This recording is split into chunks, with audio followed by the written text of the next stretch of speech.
Hey guys, how's it going? Hope you're doing well. My name is Crown, and today I'm going to read you some very interesting stories that I hope that you're gonna love. And now, without further ado, let's go!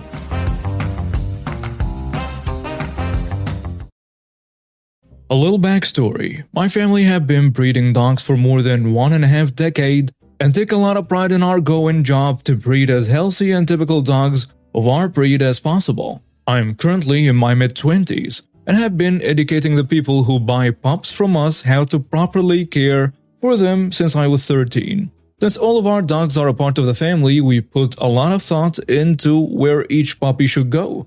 As breeders, we meet a lot of entitled people who believe they can just get a puppy from us because they want it. That's really not how things work when you're dealing with living beings. The story in question took place over 10 years ago, so I might paraphrase a bit. I was also very young at the time, so I didn't really know what was going on, other than the fact that it was bad. In the story, we have my mom, me, the entitled father, the pushover mother, and their hellspawn entitled kid. At the time, our breed was still on the rarer side, so the demand was not always the highest. Because the demand wasn't as high as it is today, we had to advertise the pups online, which unfortunately brings a lot of idiots our way. A couple of days after posting the ad, my mom got a call which went like this. "Hello, this is mom speaking." The entitled father answers, "Hi, my family and I saw your ad and would like a puppy." My mom got silent for a bit since you normally introduce yourself before just demanding something.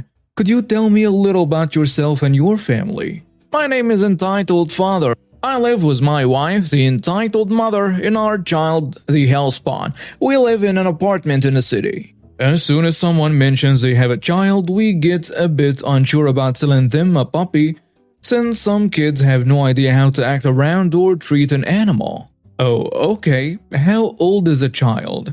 And have you had any pets in the past?" "Hellspawn is 6 years old, and no, we haven't had any pets in the past. She really likes animals though, so we thought it would be great if we got her a puppy." The conversation went on for a little longer, and once it was over, my mom was fairly certain we wouldn't go any further with them. There was something about his tone and just pure ignorance that gave her a bad feeling about selling them a puppy. A couple of days went by, my mom forgot about the entire interaction since she was firm on not going any further with them.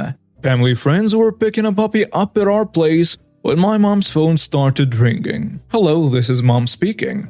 "Hi, we are on our way to look at the puppies. We'll be at your place in 10 minutes. "What?" "We are on our way to look at the puppies. Our daughter is so excited." "What? No. You can't come here now. We have guests." "We're already on our way. See you in 10. My mom got really confused as they hadn't talked about them getting a puppy or anything since the first call a week back. Since he didn't listen, she explained the situation to everyone and said that the entitled family was coming over. 10 minutes later, the entitled family pulled up and walked into our front yard to get into the house through the open patio door.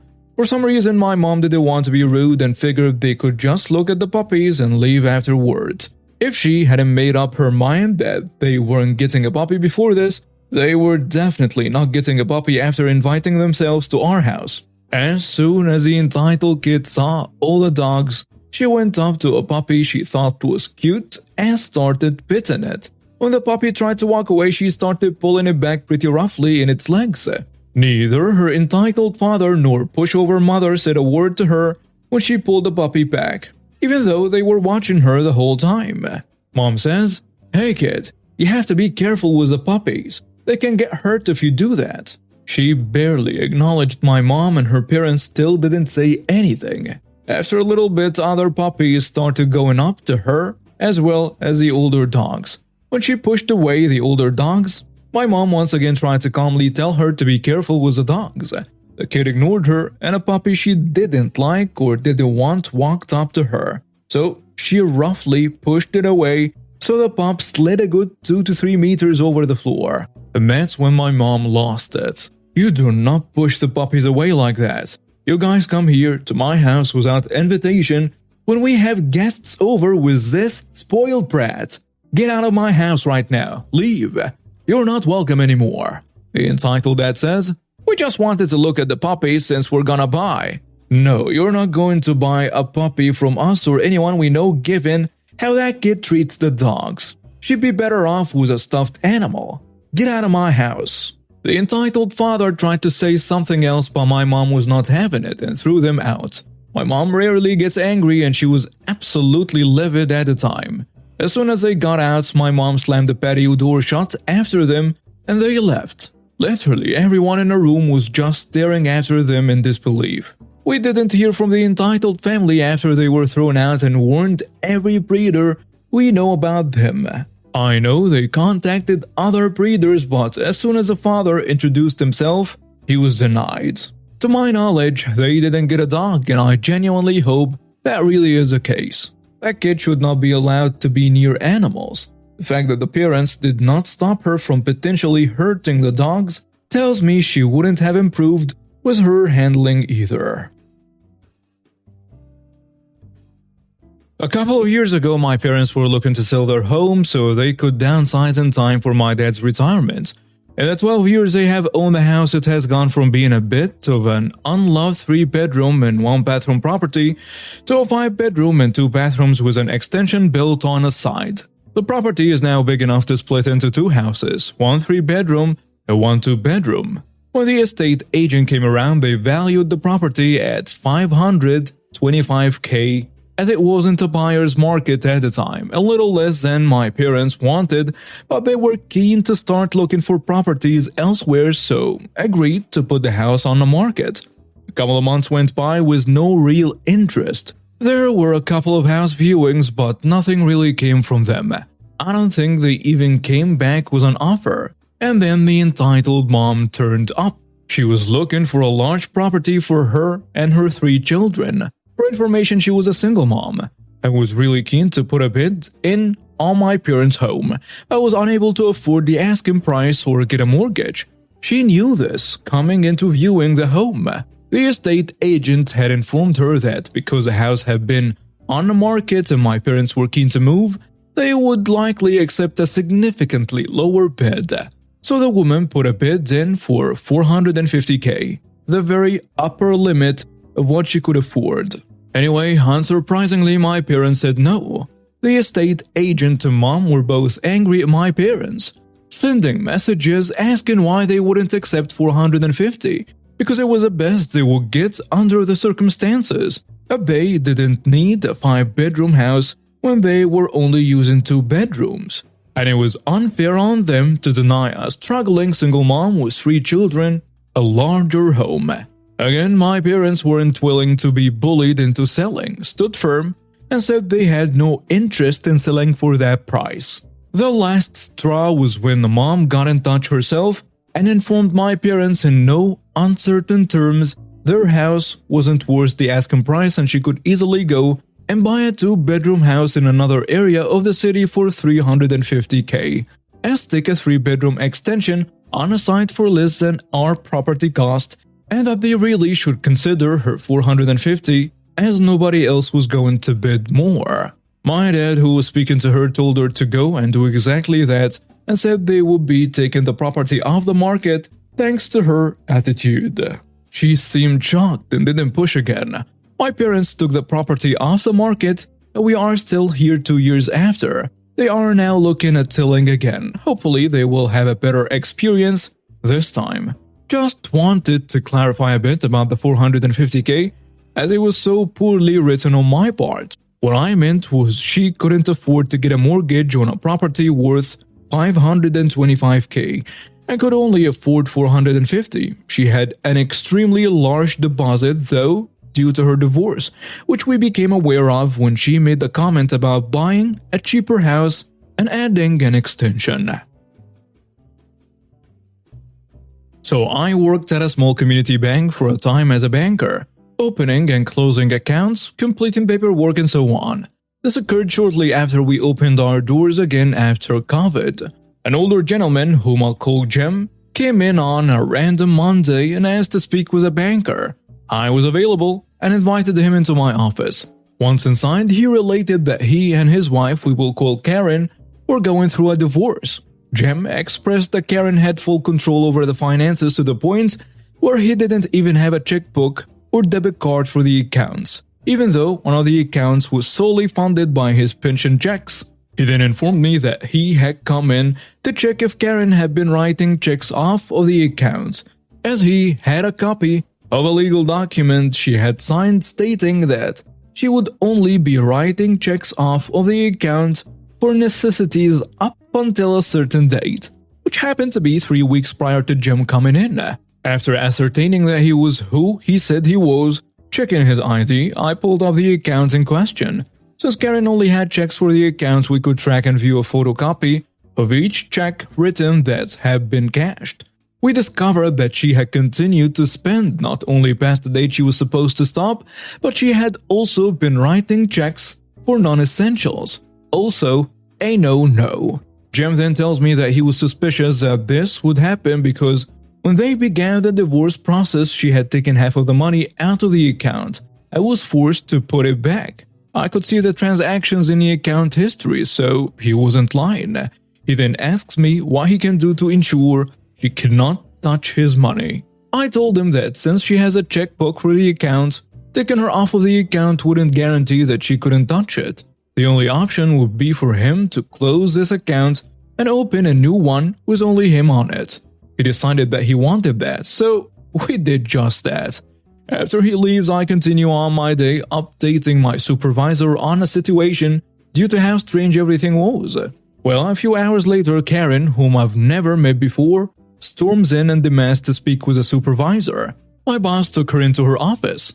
What I was told later was that Karen was demanding I be fired because I was talking badly about her. Well, lies. And that I closed her checking account without calling her to get her consent. My manager explained to her that our policy with joint accounts is that either party on the account can close the account without the other party's consent. She also assured Karen that I would never talk badly about anyone, especially someone I have never met. Mind you, my boss's office is next to mine with extremely thin walls, so she would have been able to hear if I was talking badly about her. She ended up storming out angrily after giving me the stink eye. Edit. Forgot to mention, Jim had called me right before Karen showed up and left me a voicemail warning that she was coming. I wasn't in my office at the time and didn't get the voicemail until after she had left. I just figured out that this subreddit exists and I had a strong urge to share this story. English is not my first language, so please excuse me. This all happened 5 years ago while some of my friends were still in tourism college. How it works in my country is that you need to have a practical exam, so it's literally spending your summer vacation working as a semi-intern paid under minimum wage. Though it's tourism, so they get to work on vacation, kind of. Their job title was something along the lines of house representative. The agency would make contracts with small apartment owners, usually 5 to 15 rooms, and they would resell their apartments through some tourist arrangements. My friend's job was to basically show guests around and be on call 24/7 if any of the guests ever needed anything. So in perspective, houses were scattered around the city or even cities, and it was sometimes very hard to get by them. Especially as the agency was run by, as always is, a greedy guy who didn't really care about providing or rarely providing any means of transportation. So when just 2 guests would need something, it would take you an hour just to walk from point A to point B. So how would day-to-day operations look for them? They had income from new guests twice a week, I think, and the agency would usually transport people by plane and bus. So it would be just one big group. This is your apartment, there is a store, there is a beach, call me if you need anything. Easy, as that's in 90% of the time. Though there was another more damaging group or self-transport group, that's how they called them. Those people were coming with their own cars or whatever, and they would usually have time windows like in hotels where check-in time is from 12 p.m. to 4 p.m. The only difference is that those houses don't have receptions, and my friends were basically one. So the timetable was kind of more for them. So they know they will be welcoming guests from 12 to 4. I know all of this because my friends invited me to get there as it was a tourist location with a sea and it was really nice. Free stay as they had spare beds in their apartment. I only had to spend money on food and nightlife. And I was also kind of shadowing my friends while they were doing their work, and I usually eardropped just from pure boredom. So one day they had to welcome guests at a very nice villa resort. It's on the outskirts of the city, a beautiful place, so expensive, and some parts were still developing as it was kind of brand new. They had one villa finished and polished. It was missing some cosmetic or tribal things outside, but the rooms were amazing. It's 12 to 4 chicken time and we are waiting for 12 families. All of them are in their rooms till 2 a.m. We are waiting just for one more so we can get on our ways and have something to eat. As the resort was so expensive we could not afford to eat there. It's 8 p.m. and the last family did not provide their mobile phone. The only contact tool is a line number from a different country, 1400 kilometers away. Again, this is a story from 2016. My friend and I were hungry like street dogs at that point. A third friend joins us and he has a vehicle this time as he is transporting some goods to another city. So he invited us to go with him so we can buy something to eat at the resort. Of course, the moment we took our first bite of food, we were called by the 12th family that arrived kind of shortly after. When we get back to the resort, they are waiting outside of their room in their SUV. So one thing about this SUV, it was really expensive, as you can imagine brand new, but the registration read that it was registered in a small town. And if you know that place, you kind of immediately know they are a bunch of apes. Before my friend was even able to say hi, how are you doing, complaints started firing from top to bottom all around. Insults, F-bombs, R-words, horrible language. The dude looks like you took a construction worker to Versace and gave him Mr. Beast's credit card. His wife was even the work generic Karen. In combination, it was doomsday. They had complaints about everything. How everything is half done, and that's not true.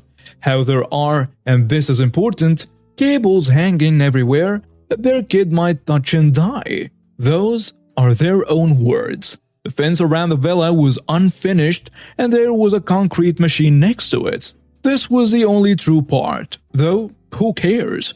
They were not working at the time. They were just chilling in the back. Then he started talking about how he had been working construction his whole life. It was obvious as those people are notorious for selling their father's land and living large after, and how he doesn't want to see construction equipment near him anywhere. After all of that, my friend asked him if he could show us where those cables were stuck. Those aren't cables, by the way. It was radiator pipes not connected to radiators. As you are on summer vacation, I'm pretty sure it will be hot enough without those. And yeehaw. And yeah, Quebec can't touch him, and I was actually a teen in her 13 to 15 years. She was just sitting in a car and we didn't see her while they were bombing us with insults. Even me, who was just a bystander, and I told him I had nothing to do with this. The conclusion for them is that they are robbed, and that this apartment is not good enough by our luxury lifestyle standard. They want their money back, but we can't do anything about that, and the agency office is in another city about 1 to 1.5 hours drive away. They forced us to drive there so they could follow us to speak with the owner. The moment we get there, they start with the same lunatic behavior, yelling and insulting everything, though this time in the middle of a very crowded city. What we failed to mention was that 2016 was a hell of a vacation year. Everything was booked for 2017. We saw people begging for literal shades. We left the agency office before them. We had enough. But one of our friend's colleagues was seen sleeping in a tent beside the beach for the next few days. We were sure they failed to find anything. So they probably had to turn around and go back home for another 14-kilometer ride with 2 borders. And now we have reached the end of today's stories. Thank you for watching and see you next time.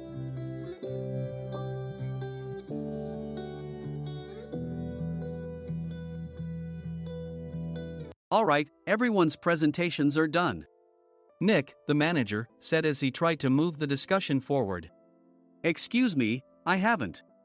I recently found out something." Nick interrupted me and began to speak. "There's apparently someone in this department who didn't graduate high school and is just a part-timer." "Meetings should be for employees only." "Absolutely right." His lackey, Mike, of course, agreed with Nick. "I'm leaving." After leaving the meeting room, I started to shut down my computer. I noticed that an email had arrived, not in my personal inbox, but in the company's shared email. Thinking, there's no point in speaking up, no one will listen, I went home quietly. The next day, I heard a commotion from Nick's desk. He was staring at his computer screen, his face pale. "Nick, is something wrong?" Mike looked at the screen with him. And he turned even paler than Nick. Why is he so angry? Knowing the reason for Mike's distress, I thought to myself, serves them right. "My name is Adam. My mother passed away when I was in the 9th grade, and I was raised by my father." Well, you could hardly call it being raised. After my mother passed, my father changed. He drowned his sorrows in alcohol, and though he still went to work, he squandered our living expenses on horse racing. Because of that, I had to start working part-time as soon as I entered high school. Every month, I went to the convenience store with bills in hand that couldn't be auto-deducted from my father's account. Even though I endured it because I didn't want to be alone, I reached my limit in my second year of high school and dropped out. I found a live-in job at a distant inn. Thank you for everything." The day I left home, my father, still staring at the TV, spoke. "Take care." That was our last conversation.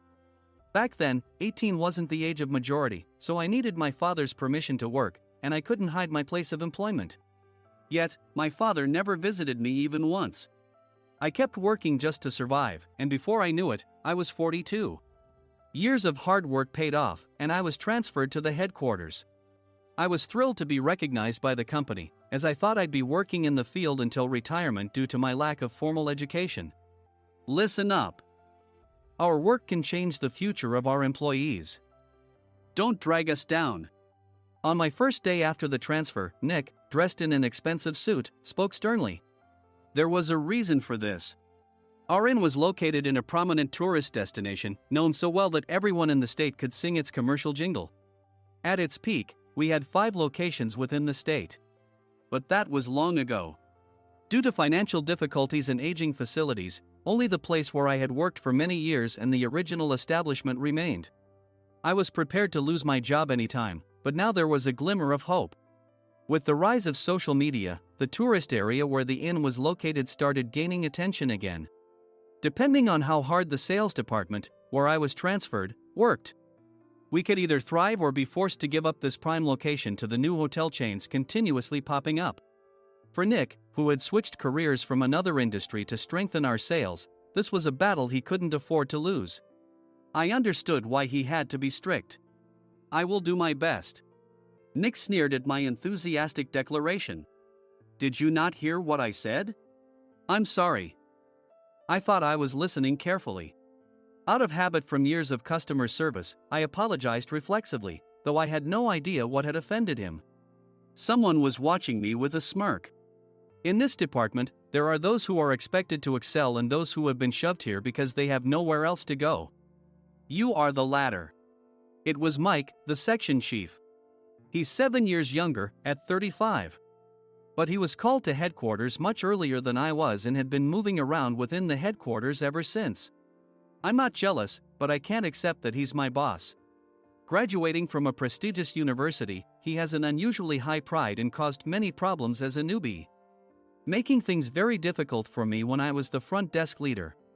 When I found out Mike was transferred to the sales department a month before me, I was disheartened. Mike is right. With just a middle school diploma, there's not much you can do. Don't even think about achieving results. As if I didn't exist, Nick remarked, I'm thirsty. Mike eagerly ran to the coffee maker. It seems Mike is Nick's lackey. I regretted being happy about my transfer to headquarters, wishing I had stayed on site forever. Send a direct mail to every company on this list by the end of the day. Nick only assigned me tasks that even a new graduate could handle. What? There are over 1,000 companies. You want me to send to all of them by today? Yes, if you and your fellow misfits split the work, even those with nowhere else to go should finish by today. I glanced at the employees typing away expressionlessly.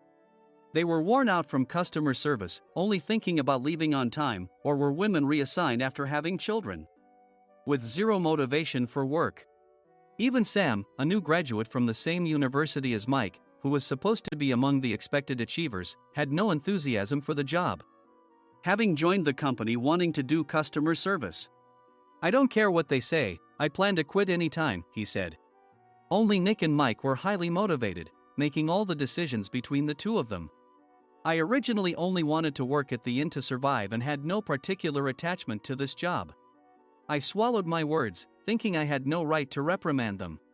About a month after the transfer, Nick told us with a frustrated look. To commemorate the 50th anniversary, we've decided to create a plan exclusive for one group per day. Originally, Mike and I were supposed to come up with it, but our president, Mr. Thompson, insists on hearing everyone's opinions. So, you all get a chance. As Nick explained, Mike began handing out prints. Make sure not to embarrass Nick. If your ideas are half-baked, you'll have to redo them. It seemed that they had printed his handwritten notes by Mr. Thompson, which included several questions and a section for free responses. It made sense why Nick had to seek our input, given that all responses had to be submitted to Mr. Thompson. We were given a week to think about it, and a meeting was scheduled to compile our ideas. My plan is to let guests enjoy both the old and modern America. Nick began the presentations. Guests would watch a master confectioner at a nearby traditional sweet shop make sweets in front of them. The welcome drink would be premium tea in a bottle. Nick's plan was certainly attractive. After his presentation, Nick called on us to present in the order we were seated. Just as I stood up for my turn. All right, everyone's presentations are done. Excuse me, I haven't. I recently found out something. Nick interrupted me. There's someone in this department who didn't graduate high school and is just a part-timer. He was likely talking about me. I joined the company as a part-timer and was made a full-time employee when I turned 20. That was 20 years ago, so Nick and Mike probably had no chance to know until recently. Meetings should be for employees only. Absolutely right. After that, Nick kept creating opportunities to solicit everyone's opinions, purposefully excluding me from speaking. The meeting unexpectedly heated up and went past the scheduled end time. A few people asked to leave, and the discussion continued with the remaining few. Still here? Normally, you'd leave in that situation. Though I had no attachment to the job initially, hearing kind words from customers made me want to make them happier. For someone like me, with nowhere to go, the inn was my home and customer service was my life. I felt pathetic about my current self. I'm leaving. I left the conference room and started shutting down my computer. I noticed an email had arrived, not in my personal inbox, but in the company's shared email. Thinking no one would listen to what I had to say anyway, I quietly went home. The next day, while preparing the DM as instructed, I heard a commotion from Nick's desk. In his haste to stand up, he hit his knee on the desk. He stared at his computer screen, his face pale. Nick! What's wrong? Mike, thinking he should be the first to rush over, approached Nick while still wearing his coat. He peered at the screen with Nick. And he turned even paler than Nick. Why is he so angry? Who is responsible for this company? Nick, more irritated than ever, asked, and Mike answered without checking. Probably Sam. Sam wasn't there because he was attending a morning training session for new hires. Nick gave up on getting angry and returned his gaze to the screen. They were looking at an email that arrived right after the end of the working day yesterday. Apparently, no one, including me, had checked it before leaving. The email was from a large company that used us for their annual employee trips. The president and executives of that company also frequently used our services personally. President of the company, Mr. Mason himself had declared that neither he nor his company would ever use our services again. Well, some companies cancel their employee trips or stop using our services due to financial struggles. Let's just move on. Mike kept wiping the sweat from his forehead with a handkerchief. Knowing why Mike was so agitated, I quietly watched their interaction. Do you know how much revenue we get from that company? We can find other guests to fill the rooms, but we'll lose the banquet costs, gift shop revenue, rental car fees, and more. Moreover, the gifts were supposed to be prepared by the traditional confectionery shop involved in Nick's proposed plan. If it's known that we incurred such a huge loss at this critical time, Nick's position in the company would be jeopardized. Nick took a deep breath, seemingly trying to calm himself. All right, Mike. Go to New York right now and apologize to Mr. Mason. What? You're coming with me, right? I have urgent work to do. I trust you, which is why I'm entrusting this to you. Please. Mike, believing Nick's sincerity, agreed with a determined look on his face, saying, yes. That's Nick for you. Even if Mike went to apologize, Nick would shift all the blame onto him if the client didn't change their mind. Well, it was Mike's fault to begin with, so it served him right. About 3 hours later, Sam answered a call from somewhere and repeatedly apologized, saying, I'm very sorry. Everyone watched to see what was happening. After ending the call, he informed Nick with a weary tone. When Mike arrived at the client's company, he only made things worse, further infuriating Mr. Mason. He was demanding, get his boss here immediately. It was no wonder Sam was exhausted, dealing with such a call right after returning from training. What is that idiot doing? All right, Adam, you're coming with me. If sacrificing Mike didn't work, then I must be next. Normally, I'd want to refuse at all costs, but I saw an opportunity in this situation. If I can be of assistance, I'd be happy to join you. I obediently followed Nick, and we flew to New York. When we introduced ourselves at the reception, it became clear how serious the situation was, as the receptionist personally escorted us to the president's office. Angry voices leaked through the door, making both Nick and me uneasy. Excuse me. I'm Nick, the supervisor. I understand my subordinate has caused you trouble, and I deeply apologize. Nick, with his experience in the corporate world, knew enough to offer an apology before excuses. However, his customer service skills left much to be desired. I sighed as I saw Mike trembling like a small dog in the corner of the room. What kind of training are you giving your subordinates? Mr. Mason glared at Nick with a red face. The intensity of his gaze made even Nick take a step back. Regrettably, I joined this company only 2 years ago and was unaware of Mike's issues. I should have identified his shortcomings sooner. Indeed. I should have realized sooner. No sensible person would come to apologize and then give a lengthy presentation on the drawbacks of not using their in. Nick froze, his mouth slightly open. Suspecting the worst, I picked up the documents that had fallen to the floor. It seemed Mike hastily prepared these documents on the plane, listing the disadvantages. Disadvantage 1: if you change the venue for the company trip, employees might suspect it's for cost-cutting reasons, leading to a negative impression. Reading it aloud half-jokingly, Nick snatched the papers from my hand and checked the contents with a furious expression. Among the stack of documents was a receipt from a nearby convenience store's copy machine. I felt a pang of dread, hoping he hadn't shown the receipt as well. What do you think he said when I asked what kind of nerve he had to do this? I'm very sorry. Faced with the dire situation, Nick must have thought there was nothing left to do but apologize. In a voice smaller than I'd ever heard from him, he uttered words of apology. He said, I'm a Harvard graduate. I don't believe I said anything wrong. Mike! What have you done? Forgetting his plan to pin the blame on Mike, Nick yelled loudly, even in front of Mr. Mason. I didn't do anything wrong. You're still saying that? Look at him. Mike pointed at me with a shaking hand. I was assigned to headquarters in my 20s and now I'm a section chief. This guy only made it to headquarters at 42. Everything I've done proves I was right. So why are we losing the contract? Having said his piece, Mike collapsed to the floor. Of course. You were sent there because you had nowhere else to go. Mike never expected to hear such words from someone he looked down upon. He lunged at me, and Nick hurriedly stepped in to stop him. Mr. Thompson told me Mike is a quick thinker, and to take good care of him. There's no way he was pushed aside. Don't make things worse here. He didn't say quick thinker, he said only quick-witted, didn't he? I don't remember that part. I recalled the many troubles Mike caused when he was a newbie. When Mike was on the front line, his pride was so high that he never apologized to customers.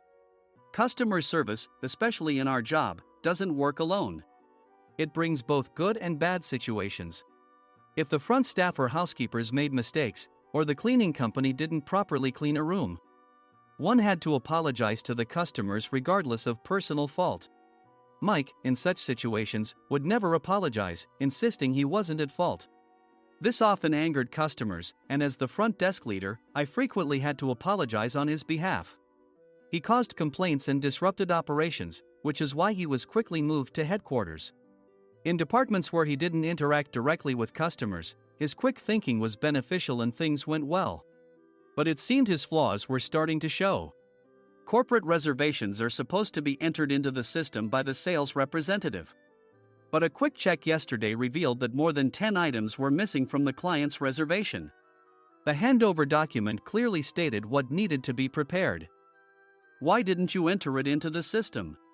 Why do we have to give them special treatment? Filling rooms near the banquet hall, setting up all the food in advance. Specifying the brand of wine, they're too demanding. No wonder he always angered customers, I thought, feeling a headache coming on. Grouping them in rooms near the banquet hall is for our benefit too. It makes it easier for the staff to set up beds and serve breakfast since everyone's schedule is synchronized. As for the other requests, Mr. Mason suggested them to lighten our load. I didn't know that. Nick finally seemed to realize that Mike was the one who had angered the client. What did you say to them? I just told them we wouldn't give them special treatment anymore. We shouldn't waste effort on things that don't bring in money. I was utterly exasperated at his lack of understanding of customer service. Of course, we shouldn't comply with unreasonable demands. But carrying over successful practices from past stays makes customers feel remembered and enhances their experience. Good memories encourage repeat visits. That's part of our job. I looked down at Mike, who was sitting on the floor. In our job, nothing is a waste. Mr. Thompson likely moved you to the sales department, hoping you'd finally understand this. How do you think he feels now that you failed to meet his expectations? Mike, tears in his eyes, fled the president's office. I was amazed he still hadn't apologized. You have it tough, Adam. It's okay, we're all employees of the same company. I deeply apologize for this disrespectful incident. Especially after all the care you've shown us. If it weren't for you, Adam, I really would have stopped staying here. When I heard you were moving to the sales department, I was willing to reconsider if you handled it. Seeing us talk so amicably, Nick's face contorted. Do you two know each other? Adam's service is excellent. I always requested him specifically. Normally, we don't accept specific staff requests, but we made an exception for Mr. Mason, adjusting my shifts accordingly.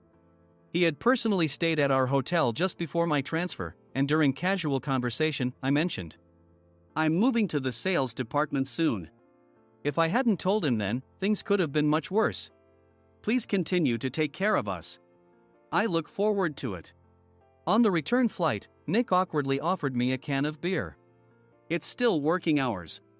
Of course, I had no intention of forgiving him for a single beer. Nick might try to pin everything on Mike and avoid any consequences. While pondering this, a startling fact came to light. Nick, the tea bottles for the plan have arrived. I handed Nick a bottle labeled with our inn's name. They look good. What are you talking about? These are plastic bottles. I had assumed we would use the trendy, high-end bottling tea. But what arrived were ordinary plastic bottles of tea with customized labels. The only unique aspect was the label, which had the inn's name, making it look customized. Upon further investigation, I discovered that a substantial amount of money was set to be paid to the tea company. It was priced like bottling tea. Does this plastic bottle really cost $100 each? The tea inside is specially blended for us. The extra cost is for that. Wouldn't it be better to use another tea company? Or is there a specific reason we must use this one? As Nick continued to make excuses, I showed him a printed email. I informed the tea company's president, Mr. Mitchell, that we discovered irregular payments and he confessed. He said you two were high school classmates and planned to split the extra money. That idiot. Why did he confess? That's not important. You should worry about yourself, this could turn into a police matter. Opening the bottle cap, I suggested. How about calming down with this tea? It supposedly has a relaxing effect. Nick drank the tea frantically. In the following days, decisions were made about their fates. Mike was reassigned to the General Affairs Department, with no chance of transfer or promotion, as per Mr. Thompson's orders. As for Nick, since the payment to the tea company hadn't yet been made, he narrowly avoided legal trouble. Instead, he was encouraged to leave the company, and to avoid further complications, Nick submitted his resignation. Rumor has it that connections between HR departments have made it difficult for him to find new employment. Even though it was good to have those two gone, something unexpected happened in the sales department. Everyone became motivated and united in refining the 50th anniversary plan. In the end, my plan was adopted. We collaborated with the Tourist Information Center to provide personalized guides. The plan, tailored to the number of guests, was truly special for the 50th anniversary. Hey, is Adam's family coming to stay? I immediately booked that special plan for my family. Sam noticed it on the reservation list and quickly picked up on it. Yes, I'm inviting my father. That's great. I might invite my parents too. I lacked the courage to face my father just as Adam. But here, with the confidence Mr. Mason praised, I felt ready. The 50th anniversary plan was a perfect opportunity to reconnect with my father. I hoped to bring back the days when we could laugh together as we once did.